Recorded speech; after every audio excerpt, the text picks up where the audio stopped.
সোনার বাংলায় আমার ভাই কবরে সংগ্রামী ছাত্র জনতা, আমরা আজকে স্পষ্ট ভাষায় বলতে পারছি, সন্ত্রাসীদেরকে আগামী 1 সপ্তাহের মধ্যে গ্রেফতার করতে হবে। লক্ষ্মীপুরে যারা কাশের রাজত্ব কায়েম করেছে, ওই তাহেরের খুনি, তাহেরের সন্তান টিপু শাহ, যারা আওয়ামী লীগকে একটি ফ্যাসিস্ট আওয়ামী লীগে পরিণত করেছে, যারা মুক্তিযুদ্ধ নেতৃত্ব দানকারী আওয়ামী লীগকে এদেশের সবচেয়ে নিকৃষ্ট গণতন্ত্র হত্যা লুটেরাদের দলে পরিণত করেছে।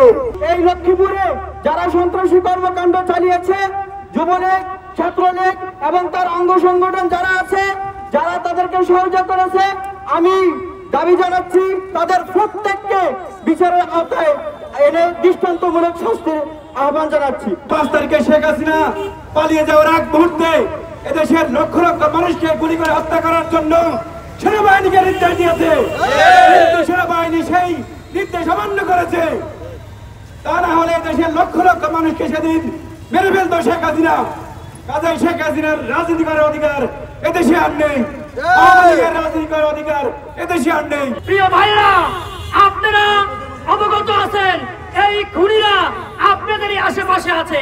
আমি প্রশাসনের দৃষ্টি আকর্ষণ করে বলতে চাই, বিশেষ করে বলতে চাই, যখন 2012 সালে ডিএমপির কমিশনার ছিলেন বেনজির আহমেদ, তখন পরে আইজির মহোদয় হয়েছেন। আমি দেখেছি তার চরিত্র, আর লক্ষ্মীপুরের এসপিডিসিদের চরিত্রের কথা বলতে চাই না। শিয়া বাটার ও ভিটামিন ই সমৃদ্ধ lily glam beauty soap. Lily, always beautiful.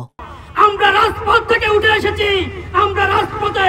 আমি একবার আহত হয়েছি, আমার দুঃখ নেই। আমি সবচেয়ে দুঃখিত হয়েছি যে গুলি খেয়ে আমার রক্তক্ষরণ হয়েছে। ওই রক্তের দাম আজও এই সমাজে পাওয়া যায় না। ভয়ে আতঙ্কে ঘর বাড়ি ছাড়া তারা বসবাস করছে অন্যের বাড়িতে। তারা এখনো ভয় আছে, তাদের প্রাণ থাকবে কি থাকবে না। আর যারা খুনি, তারা নির্দ্বিধায় বুক ফুলিয়ে রাজপথে হাঁটছে, প্রশাসন তাদেরকে গ্রেফতার করছে না। রাষ্ট্রের কাছে আবেদন জানাতে চাই, এখনো আমাদের অনেক আহত ভাইয়েরা এখনো হাসপাতালে কাতরাচ্ছে, এখনো তাদের রক্তের দাগ শুকায় নাই।